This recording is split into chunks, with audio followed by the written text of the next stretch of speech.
पानी को नीचे से ऊपर ले जाना होता है तो बड़ा बड़ा मशीन लगाया जाता है, पावर वाला ना।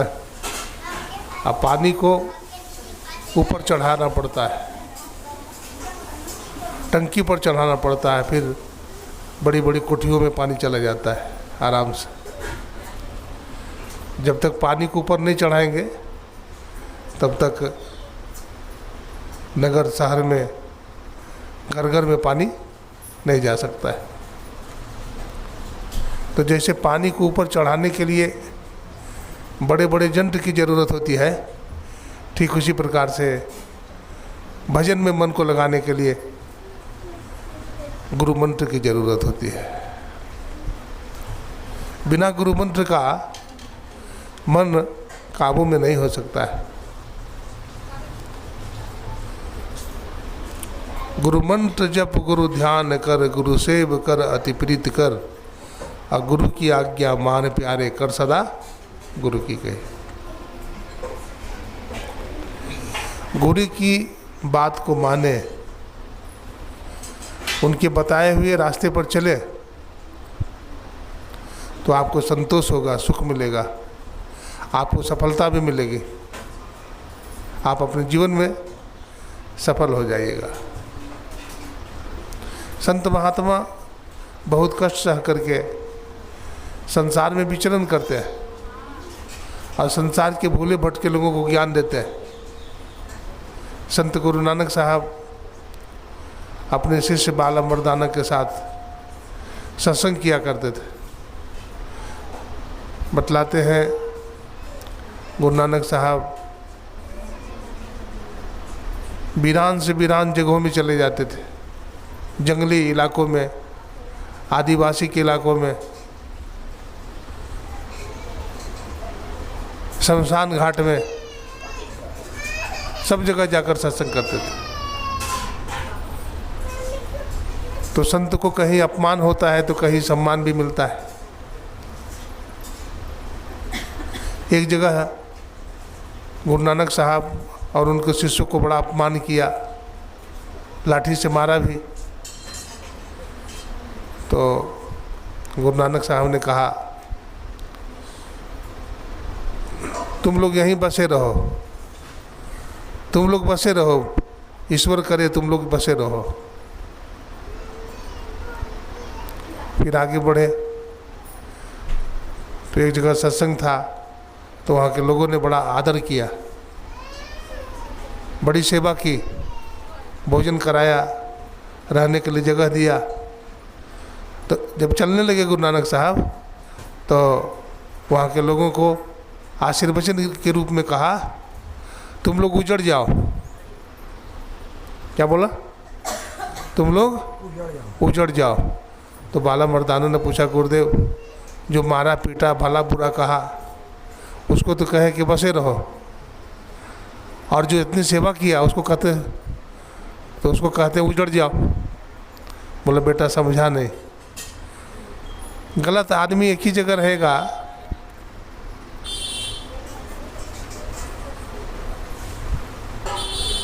तो अच्छा है, पाप एक ही जगह रहेगा ना, हिंसा एक ही जगह होगी ना। लेकिन महात्मा लोग जो धर्म का उपदेश करेंगे, धर्म का प्रचार करेंगे, ज्ञान का प्रचार करेंगे, उजड़ जाएंगे तो फैलेंगे दुनिया में, अब फैलेंगे तो दुनिया में ज्ञान का प्रचार होगा और लोगों का कल्याण होगा।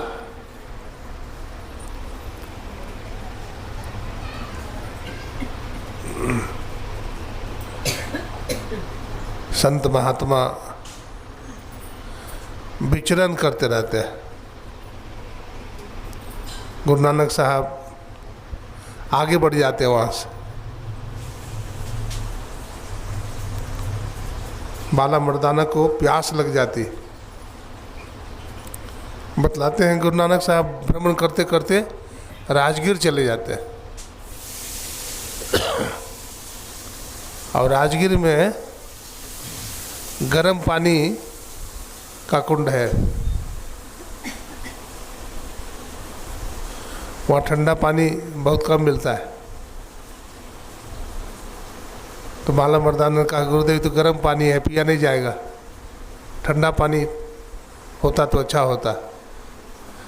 तो कहा नहीं, गर्म पानी पियो, पेट साफ रहेगा, बीमारी नहीं होगी। कहा नहीं गुरुदेव, ठंडा पानी पिएंगे, गर्मी का दिन है, गर्म पानी नहीं पिया जाता। तो गुरु नानक साहब ने अपने चूटा गाड़ा जमीन में और ठंडा पानी का झरना निकला हो। अभी तक वो ठंडा पानी का झरना है, बह रहा है।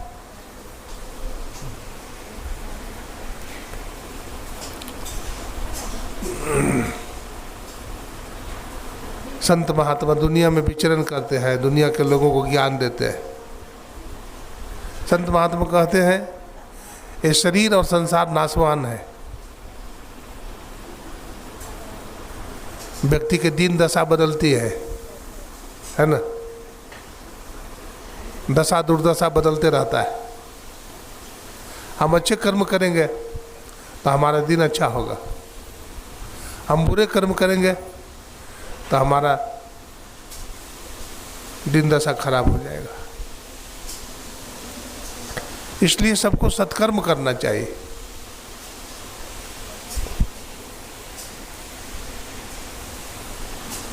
एक बार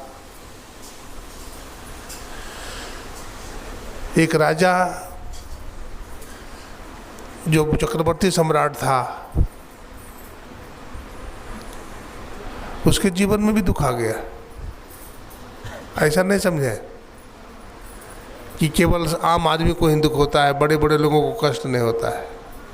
बड़े बड़े लोगों को ज़्यादा कष्ट आता है। जिसके पास ज़्यादा धन संपत्ति है, जो बहुत बड़ा आदमी है, उसके जीवन में बड़ा कष्ट आता है।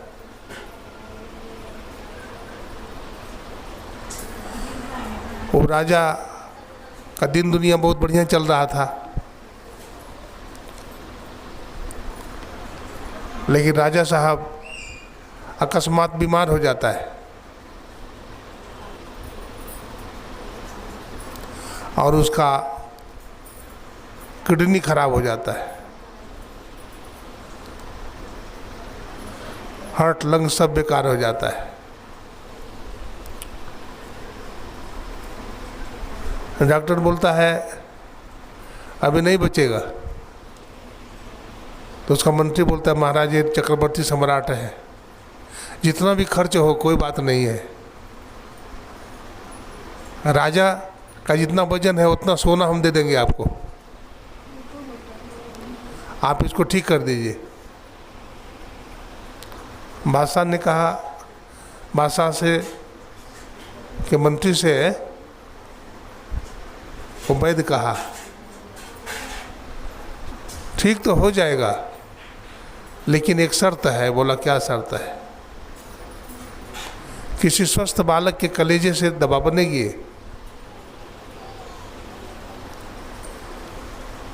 इसके लिए कोई स्वस्थ बालक का इंतजाम करना होगा आपको। तो मंत्री ने सोचा कि स्वस्थ बालक कहाँ से मंगाया जाए। तो मंत्री जी ने एक सभा बुलाया, सभी नगरवासियों ग्रामवासियों को बुलाया और उसमें अनाउंस किया गया कि जो व्यक्ति, राजा साहब बीमार हैं, राजा साहब की दवाई स्वस्थ बालक के कलेजे से बनेगी। अगर कोई अपना बेटा को बलि के लिए दे देगा तो राजा उसको आधा संपत्ति दे देगा। कोई तैयार नहीं हुआ, अपना बेटा को बलि कौन देगा? कोई तैयार नहीं हुआ। लेकिन एक किसान था, उसको 3 बेटा था, वो तैयार हो गया। बोला चलो हमको 3 लाल है, एक को राजा के रक्षा के लिए दे देंगे तो भी 2 बेटा बचता है हमारे पास, हमारी गरीबी भी दूर हो जाएगी और राजा का भी भला हो जाएगा। तो माँ बाप ने विचार किया कि इसको देना चाहिए। माँ ने कहा बड़ा बेटा को दे दो। बाप ने कहा खबरदार, बड़ा बेटा को हम नहीं दे सकते। तो माँ ने कहा, बाप ने कहा छोटा बेटा को दे दो। तो माँ बोलती खबरदार, छोटा बेटा हमको बहुत प्यारा है। तो कहा मंझला को दे दो। अब मंझला पड़ गया फेरा में। लेकिन मंझला ना तो माँ का प्यारा था ना बाप का प्यारा था, गुरु का प्यारा था। किसका प्यारा था? गुरु का प्यारा था। 12 साल उम्र थी। अब वैष्णव था पूरा, मांस मछली अंडा नहीं खाता था, नशा पान नहीं लेता था और किसी संत के द्वारा दीक्षा लिए हुए था। बोला ठीक है मंझला को दे दो। तो मंझला को माँ बाप ने दे दिया। बोला ले जाओ उसको। जल्लाद आया, उसको पकड़ने लगा तो लड़का भागने लगा। हाथ पकड़ लिया, उसका दोनों हाथ बांध दिया। बोला चलो। तो हाथ छुड़ाने लगा, माँ का हाथ पकड़ने लगा। तो माँ बोली बेटा जाओ, मैंने तुझे दे दिया है, दान कर दिया है, जहाँ ले जाता है जाओ। तो बेटा चला गया, उसको ले गया वहाँ भरी सभा में, खंभा में बांध दिया। खंभा में उसका हाथ ऐसे लगा करके बांध दिया, खड़ा कर दिया और तलवार निकाला उसकी बलि के लिए। तलवार निकाला। राजा दर्द के मारे छटपट कर रहा था, करा रहा था।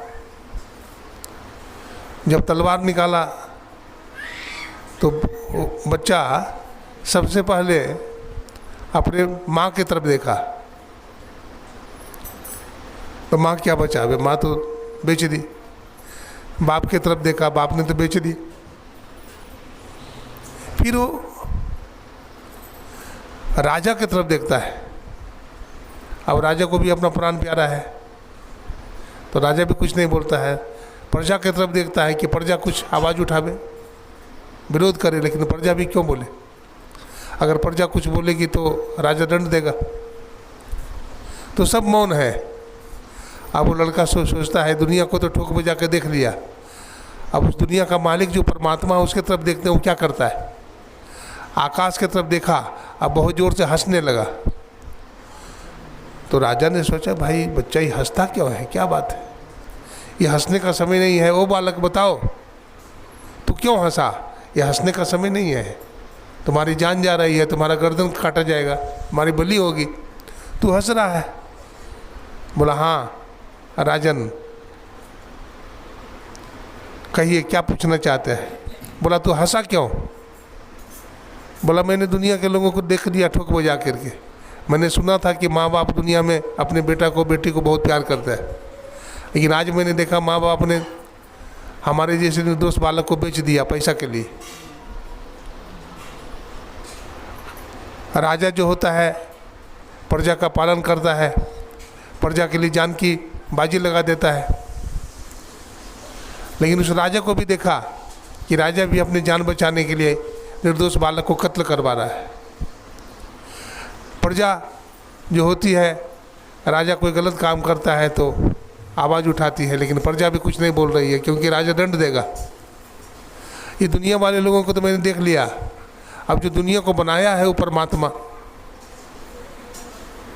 जिसका नाम समदर्शी है, समदर्शी प्रभु नाम तिहारो, वो समदर्शी परमात्मा है, वो कृपा निधान है, भक्त वत्सल है, तो वो क्या करता है। तो मैं आसमान की तरफ देखा तो उसको देख करके हंसी आ गई।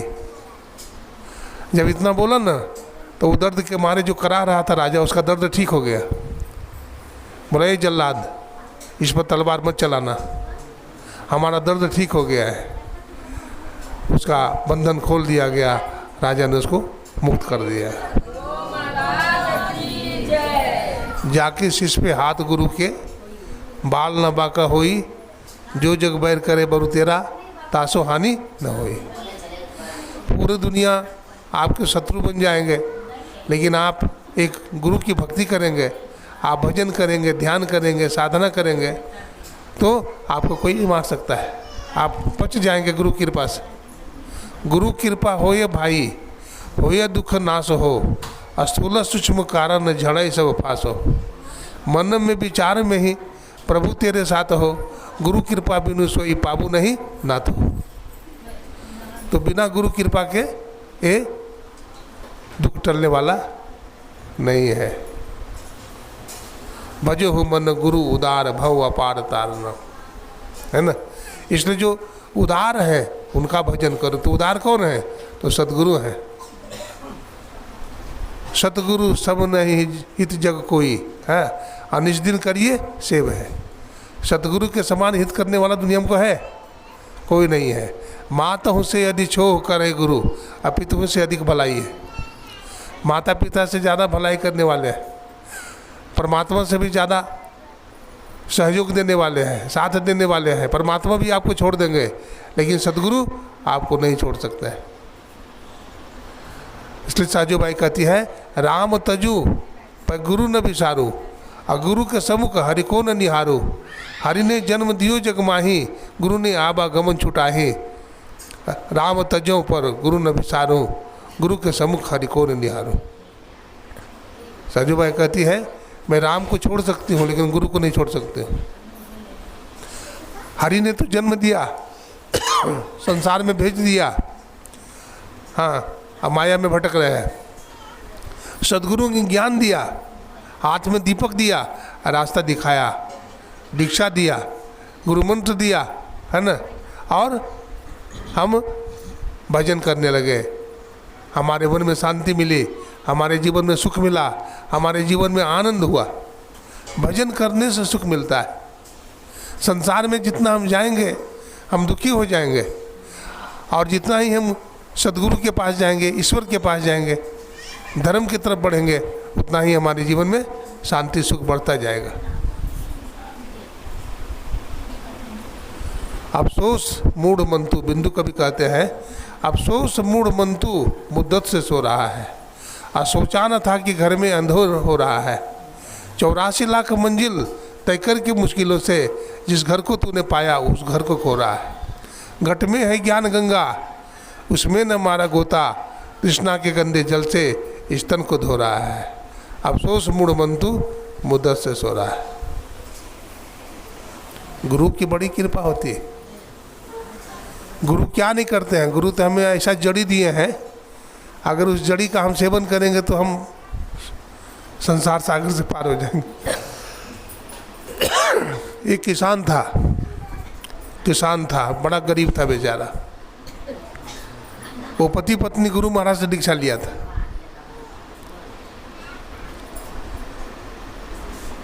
मजदूरी करता था बटाई जमीन लेकर के।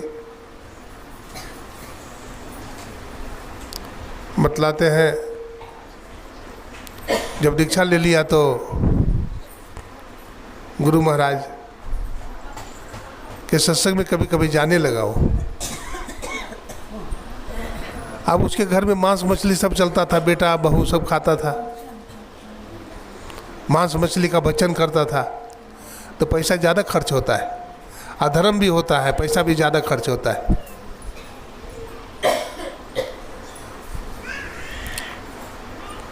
क्या हुआ, अब वो पति पत्नी जब सत्संगी बन गया तो सत्संग के प्रभाव से उसका बड़ा बेटा, मंझला बेटा, चारों बेटा सत्संगी बन गया। फिर बहू भी सत्संगी बन गई, उसका पोता पोती भी सत्संगी बन गया, इसलिए उसका पूरा परिवार सत्संगी हो गया। अब पैसा कम खर्च होने लगा, कचहरी में हॉस्पिटल में पैसा जाना बंद हो गया, सारा पैसा बचने लगा। शराब में पैसा जाना बंद हो गया, अब पैसा सब बचने लगा। 40 बीघा जमीन अपना खरीद लिया। 40 बीघा जमीन अपना खरीदा तो एक बार गुरु महाराज के सत्संग में गए तो गुरु महाराज पूछते, कहो जी फलाना कैसे हो? तो गुरु महाराज आपकी बड़ी कृपा है, हम तो बहुत गरीब था गुरु महाराज, रहने का घर भी नहीं था, आपसे मैंने दीक्षा लिया, आप आकर के हमारे घर में सत्संग किए और आपकी कृपा से ऐसा हुआ कि अब हमारा 40 बीघा ज़मीन अपना हो गया। हम बहुत आनंद में हैं, हमारे बच्चे बड़े चैन में हैं, बड़ा सुख में हैं। जग में गुरु समान नहीं दाता, जग में गुरु समान नहीं दाता। गुरु के समान दाता संसार में कोई नहीं।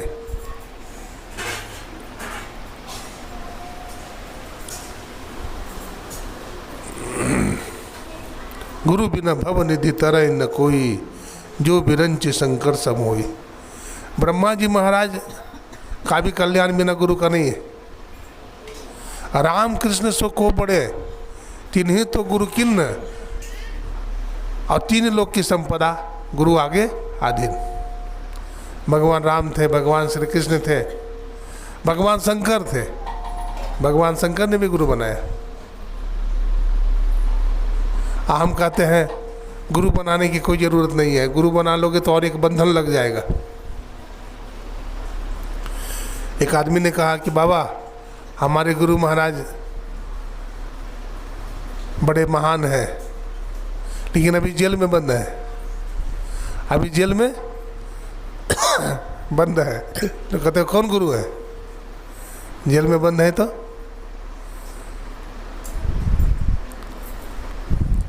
अरे गुरु की कृपा से तो बेड़ी खुल जाता है। भगवान श्री कृष्ण को हाँ लेकर के जब वसुदेव जी महाराज जा रहे थे तो क्या हुआ था, गंगा जी पार हो रहे थे, गंगा मैया रास्ता दे दी ना, और जितने भी शत्रु थे सब सो गए दारू पी करके, और हाथ का बंधन खुल गया। और कहाँ पहुँच गए? जमुना जी के पार में नंद बाबा के घर में पहुँचे। माता जसोदा सोई हुई है, वहाँ पर योग माया लेटी हुई है। ये क्या करते हैं, भगवान कृष्ण को वहाँ सुला देते हैं और योग माया को माथे पर ले लेते हैं। फिर आते हैं तो फिर जमुना जी में उसी तरह से बाढ़ है, फिर पार होते हैं किसी तरह से, फिर वहाँ जाते हैं तो सब पहरेदार जग जाता है, दुश्मन जग जाते हैं, और वहाँ जाते हैं तो सब पट बंद हो जाता है, हाथ में हथकड़ी लग जाती। कहने का मतलब क्या, जब माया को उठाया, योग माया को, तो बंधन में पड़ गए, और जब भगवान को उठाया तो क्या हुआ, बेड़ी टूट गई। इसलिए कबीर साहब ने कहा, कबीर साहब कहते हैं गुरु को शिष्य पे राखिए, चलिए आज्ञा मान, अकह कबीर वा दास को तीन लोक बहना।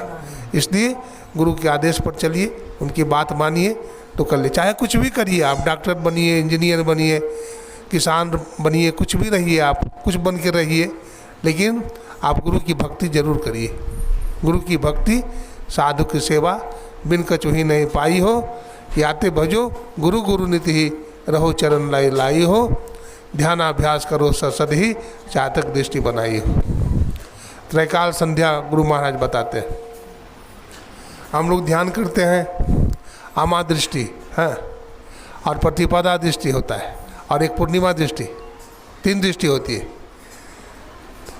तो हम लोग कैसे ध्यान करते हैं, आमा दृष्टि से, आंख बंद करके, पूरी आंख बंद करके हम लोग ध्यान करते हैं।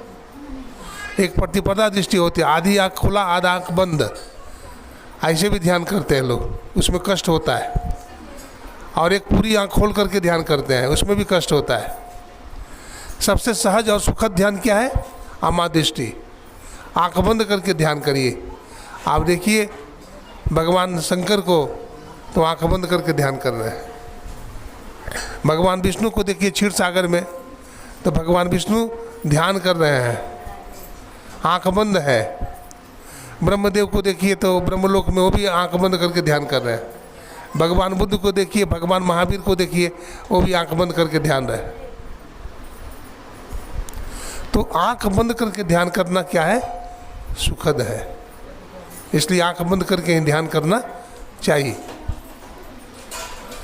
ध्यान में जब बैठना चाहिए तो उस समय मन में जितना भी विकार है उसको हटाने का प्रयास करना चाहिए। जितना भी चिंतन है, सोच विचार है, सबको किनारे करिए। गंगा जी में गोता लगाते हैं तो देखते हैं ऐसे ऐसे पानी को करते हैं ना, जितना भी घास पतवार है वो हट जाता है, और फिर गोता लगाते हैं। ठीक उसी तरह से जब ध्यान करिए तो खरपतवार क्या है, हमारा मन का विकार, हमारा मन में जो विकार है उसको हटाइए, मन को समझाइए। कबीर साहब मन को समझाते हैं, मानत क्यों न मना रे। कबीर साहब क्या कहते हैं, मन तू मानत क्यों न मना रे, मन तू मानत क्यों न मना रे। रे मन तू मान जाओ, मन से कहिए देखो हम भजन कर रहे हैं, 24 घंटा तो तुम्हारी गुलामी करते ही हैं, अब 1 घंटा हमको ज़रा मोहलत दे दो, 1 घंटा तू शांति से बैठ जा, हमको भजन करने दे। मन को खूब समझाइए, मन को खूब खुशामद करना पड़ता है, तब मन फिर बैठ जाता है। एक महात्मा जी थे, तो जंगल में घूम रहे थे, तो जंगल में एक नदी था। हाँ, तो नदी में एक पीपल का गाछ है नदी के किनारे, उस पर बंदर लोग उछल रहा था और कुछ कुत्ते भी थे। तो कुत्ता बंदर को खदेड़ रहा था, तो बंदर डर के मारे, आइए आइए शिव शंकर बाबू बैठिए, बोलिए प्रेम से श्री सद्गुरु महाराज की जय। आइए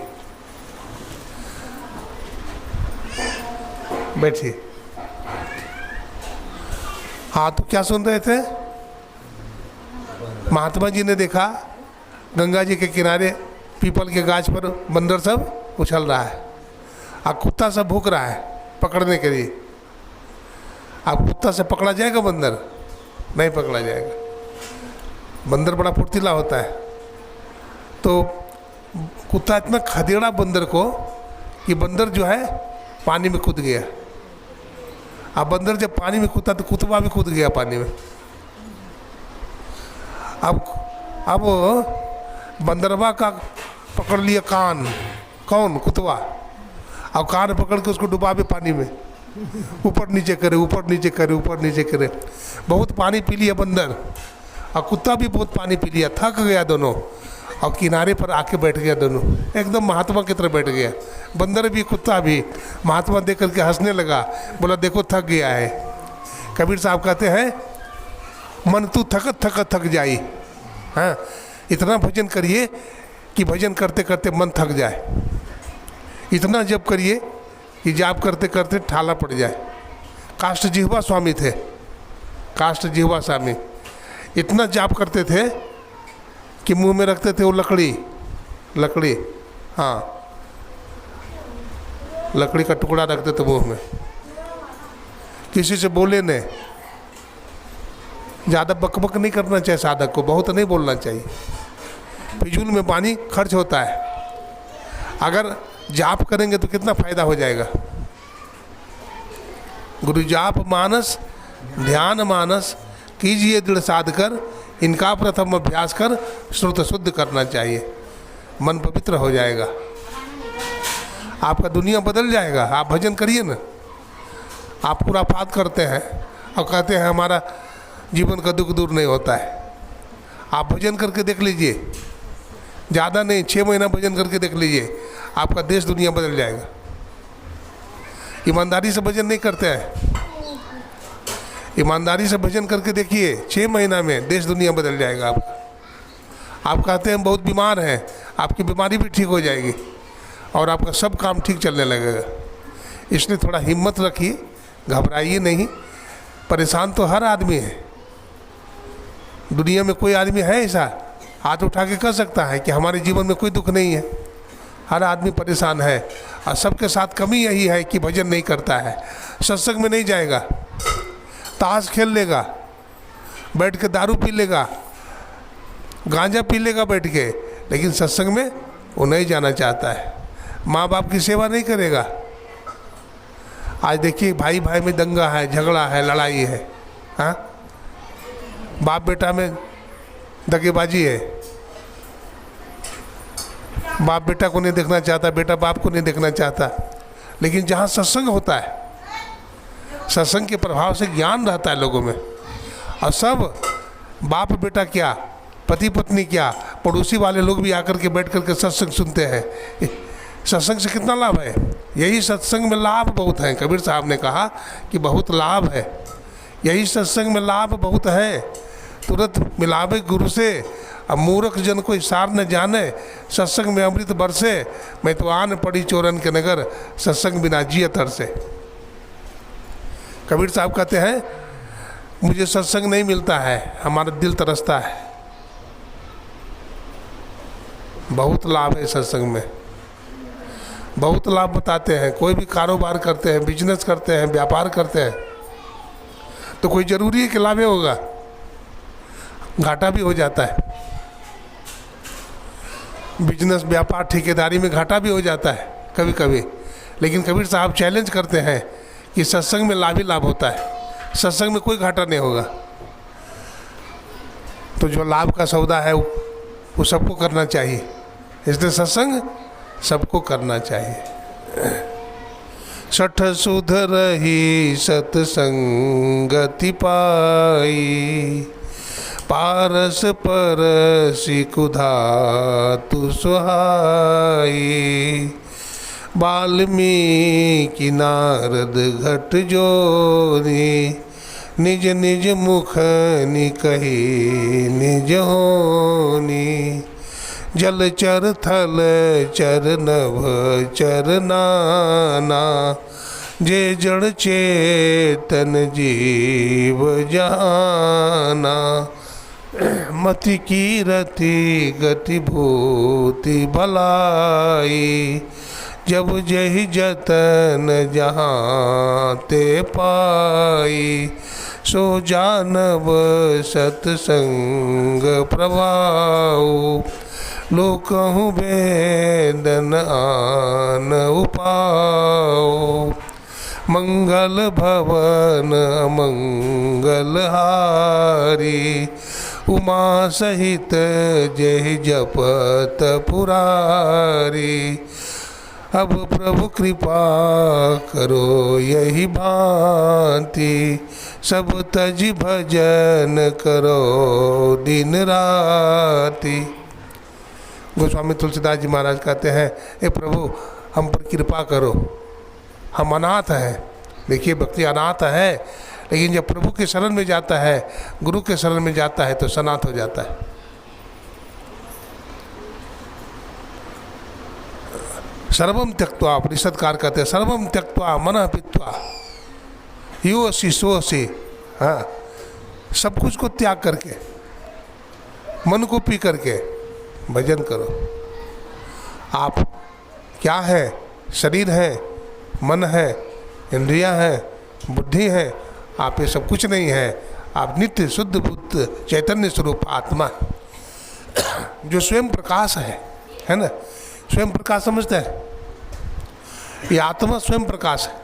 भगवान कृष्ण गीता में कहते हैं, न तद्भासयते सूर्यो न शशांको न पावका, यद गत्वा न निवर्तन्ते तद्धामम परमम मम। इस आत्मा को चांद और सूरज प्रकाश नहीं कर सकते। एक प्रकाश होता है और एक परम प्रकाश होता है। अभी मरकरी जल रही है, बल्ब जल रहा है, ये प्रकाश है, इसको कोई प्रकाशित कर रहा है। दिया जलाते हैं, है ना, इसको कोई प्रकाशित कर रहा है। एक स्वयं प्रकाश होता है। स्वयं प्रकाश क्या है? आत्मा है। आत्मा के प्रकाश से चांद और सूरज में भी रोशनी है। ये आपकी आत्मा का प्रकाश है चांद और सूरज में, है ना। मेरा सत्यचित आनंद रूप कोई कोई जाने रे। 5 तत्व से मैं हूँ न्यारा और 3 गुणों से मैं हूँ न्यारा। मैं हूँ साक्षी रूप कोई कोई जाने दे। चांदों में है ओज हमारा, सूरज में भी तेज हमारा। मैं हूँ अद्वैत स्वरूप कोई कोई जाने दे, और मेरा सच्चित आनंद रूप कोई कोई जाने दे। महर्षि वेदव्यास जी महाराज जब भागवत महापुराण की रचना करते हैं तो बड़ा सुंदर स्तुति करते हैं। सच्चिद आनंद रूपाया विश्वोत्पत्ति आदि हेतवे तापत्रय विनाशाया गोविंदाय नमो नमः।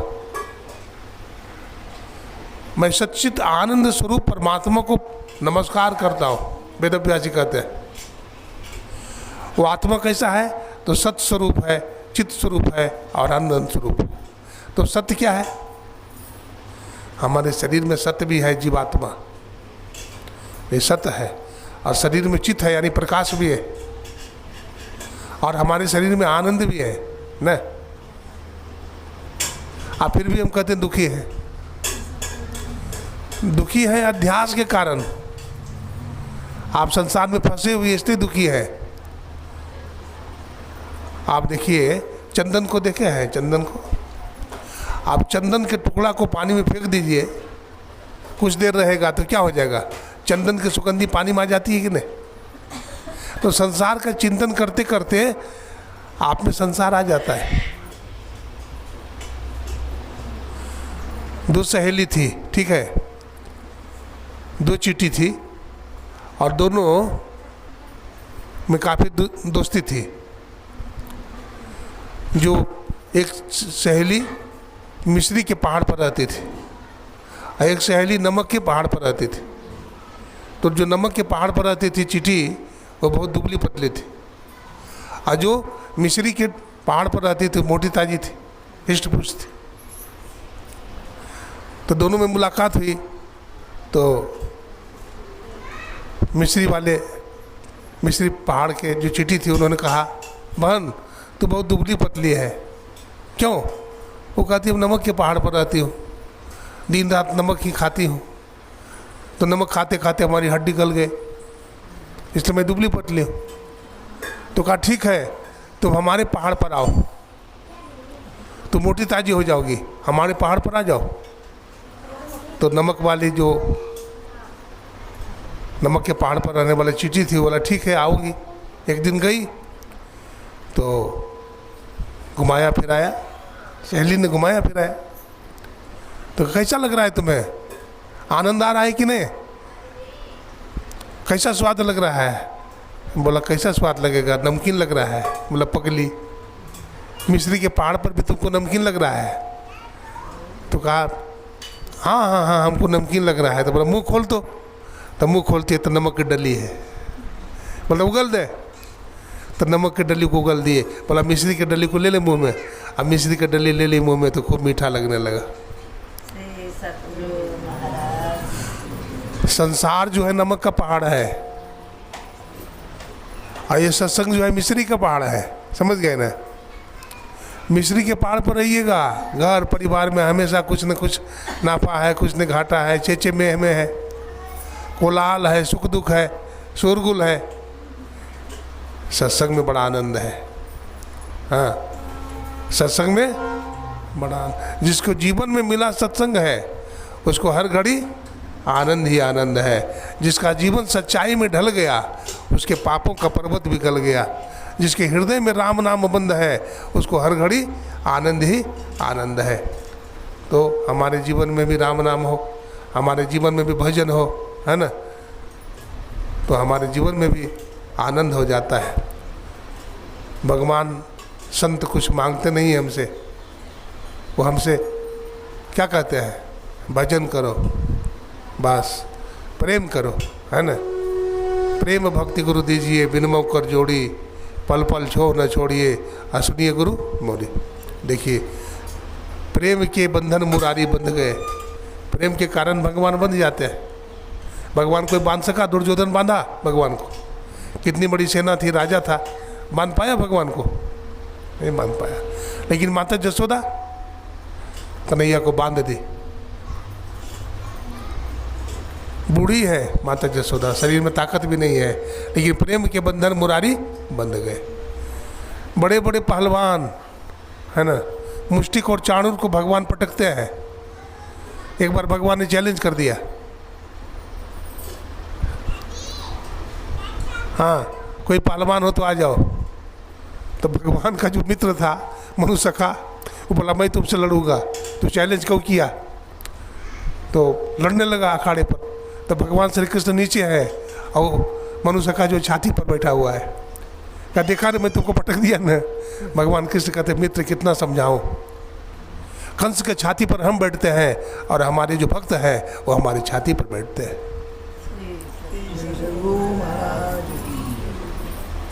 देखिए जरासंध बड़ा बलवान था, जरासंध बड़ा बलवान था। और जरासंध कौन था जानते हैं? कौन था बताइए? कंस के ससुर मैं, जरासंध की बेटी से विवाह हुआ था। किसका? कंस का।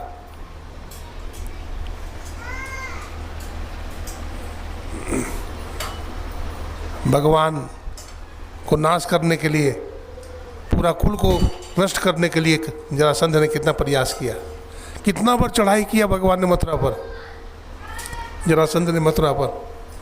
अब भगवान भागते रहे, लड़ते रहे, सामना करते रहे, एक बार तो श्री कृष्ण बलराम भागिए गए।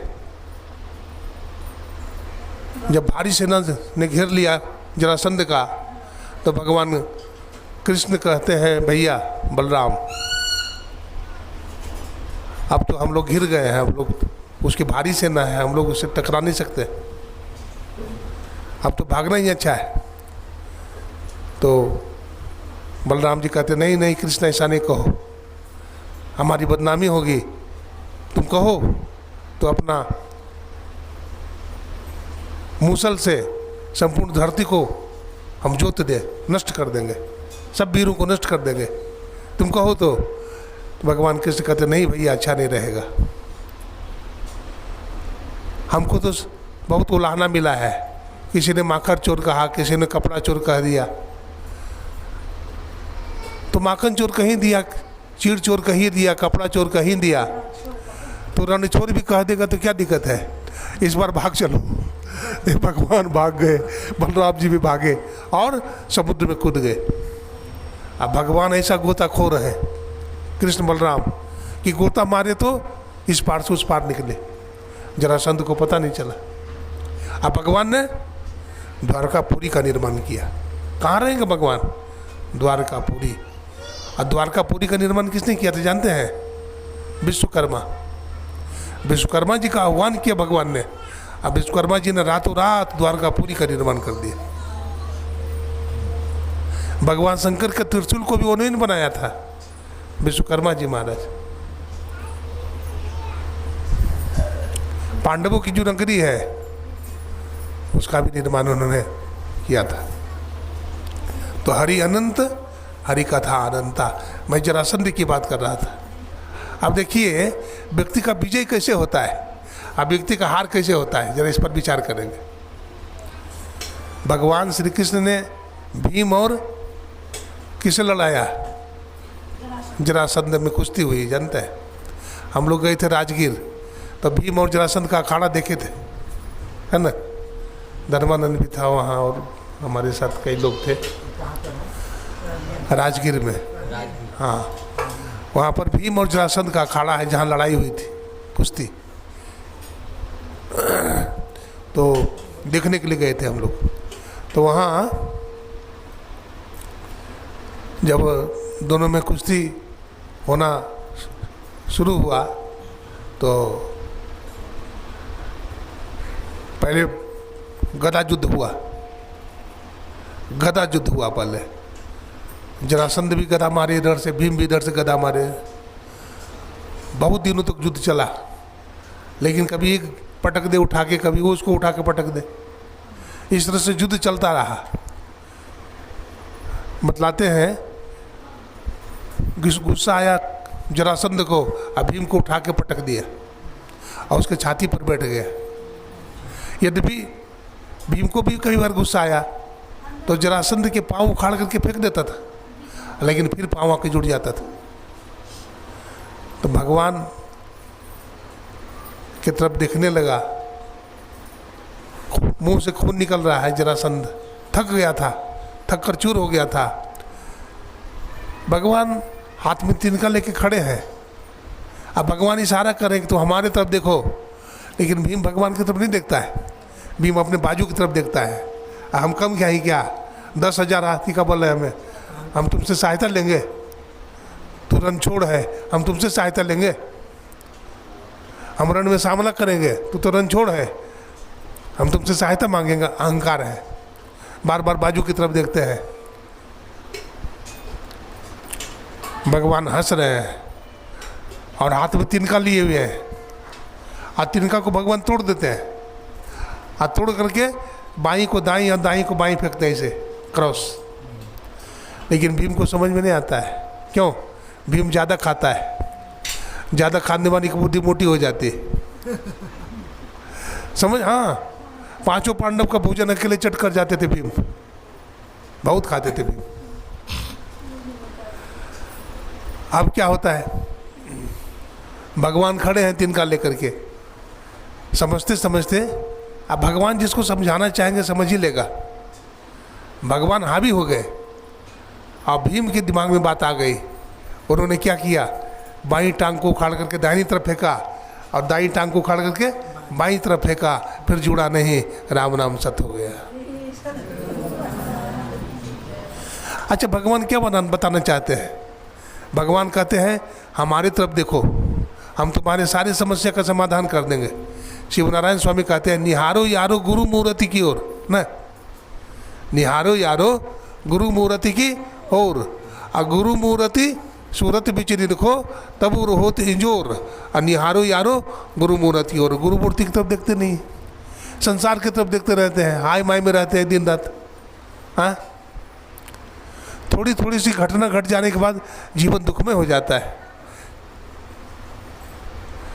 एगो फ्रिज चोरी हो जाए घर में तो कितना दुख हो जाता है ना, एक टेलीविज़न चोरी हो जाए तो कितना दुख हो जाता है, घर में डाका पड़ जाए तो कितना दुख हो जाता है। अरे ये सब तो आने जाने वाली चीज़ है, भजन करो सब कुछ हो जाएगा। भजन नहीं छोड़ो, सत्संग नहीं छोड़ो, ये बहुत बड़ी बात है। अगर इस तरह से हम धर्म पर लग जाएंगे, एक महात्मा कहते हैं लग जा गुरु वचन पे डट के कट जाए फंदे 84 के। अगर गुरु वचन पे डट करके लग जाएंगे तो 84 का जो फंद है, आना जाना जन्मना और मरना, मिट जाएगा। यही सबसे बड़ा दुख है। हमारे गुरु महाराज ने कहा आवागमन सम दुख दूजा, है नहीं जग में कोई। इसके निवारण के लिए प्रभु भक्ति करनी चाहिए, इसके निवारण के लिए प्रभु की भक्ति कीजिए। जीवन थोड़ा है, बहुत चलना है, लंबा मार्ग दूर घर, बिकट पंथ बहुमार, कहो संतु क्यों पाइए दुर्लभ हरि दीदार। न जाने कितने जन्मों के बाद ये मन का शरीर हमको मिला है और इस परिवार में आए हैं। कोई ज़रूरी नहीं है शरीर छूटेगा तो फिर इसी परिवार में आएंगे, वीरान हो जाता है। हाँ, कहमा से जीवाइल कहमा समाइल हो, निर्गुण से हंसाइल सरगुण समाइल हो। कहाँ जन्म लेंगे, फिर कौन हमारे माँ बनेंगे, कौन बाप बनेंगे, कौन पत्नी बनेगी, कौन बेटा बनेगा, कौन बेटी बनेगी, कहना मुश्किल है। क्योंकि जीवात्मा स्वतंत्र है, जीव स्वतंत्र है। अभिमन्यु था ना, अभिमन्यु रणक्षेत्र में मारा गया, वीर गति को प्राप्त हुआ, स्वर्ग में गया। अर्जुन को बड़ा दुख हुआ, अर्जुन भी स्वर्ग गया स्वर्गारोहण के बाद। तो वहाँ क्या देखा, अभिमन्यु को, बेटा को देखा, दौड़ने लगा, बेटा बेटा कह के दौड़ने लगा, भागने लगा अभिमन्यु। कहा कौन किसका बेटा, कौन किसका बाप, यहाँ कोई किसी का बाप बेटा नहीं है। आप एक जन्म तक हमारे बाप रहे और मैं 20 जन्म तक आपका बाप था। तो ये है, इसलिए नाम जपा जग जीता साधो, नाम जपा जग जीता। जो भजन करता है उसी का जीवन जीवन है, जो सत्संग करता है, हाँ, जो सत्य को समझता है, धर्म पर चलता है, उसी का जीवन में शांति सुख मिलता है। जो धर्म और सत्य को छोड़ देता है उसके जीवन में अशांति आ जाता है, दुख आ जाता है। रामतीर्थ कहा करते थे बैल की तरह काम मत करो, स्वामी की तरह काम करो, बैल की तरह रहे। बैल की तरह काम नहीं करो, काम भी करो और कुछ तो समय निकाल हरि गुण गाने के लिए, कुछ समय भी निकालो जिसमें आप ध्यान भजन कर सको, है ना, सांस ले सको। उतना कमा कर क्या करोगे, और जितना कमाओगे उतना कमाओगे। जितना पैसा आज तक कमाए हैं सब पैसा है जमा, खर्चा हो गया ना। लेकिन जितना आप भजन कमाए वो खर्चा होगा, वो सब बैंक में जमा है। इसलिए ऐसा धन जमा करिए, खर्चे न खूटे चाको चोर न लेबे, और दिन दिन बढ़त सबाई पायो रे मैंने नाम रतन धन पायो। तो ये नाम धन है, इसके लिए भजन करना चाहिए। आज सत्संग करने के लिए हम आदरणीय शिव शंकर बाबू और इनकी धर्मपत्नी श्रीमती सुधा देवी, कितना बढ़िया नाम है। हम तो शंकर पार्वती कह देते हैं। शंकर भगवान और पार्वती जी के घर में सत्संग करने के लिए आए हैं। बड़ा सौभाग्य का दिन है। ये बड़े अच्छे सत्संगी हैं, बड़े निर्मल हैं। बेटा बेटी बहू भी सब बहुत अच्छा है। ये 6 भाई हैं और सब भाई सत्संगी करीब करीब है, सब धर्म कर्म करते हैं और इतने लोग यहाँ आए हैं, है ना। हम सबसे पहले शिव शंकर बाबू, उनके परिवार के लिए हम गुरु महाराज से प्रार्थना करते हैं कि इनके घर में इसी तरह से सत्संग हो, ये स्वस्थ रहे। और जितने भी माता बहनें आए हैं सबके लिए गुरु महाराज से मंगल कामना करते हैं। यही सब सुखी हो, कोई न हो दुखारी, सब हो निरोग भगवन धन के भंडारी। सर्वे भवन्तु सुखिनः, सर्वे सन्तु निरामया, सर्वे भद्राणि पश्यन्तु, माँ कश्चित् दुःख भाग् भवेत्। ओम शांति शांति शांति।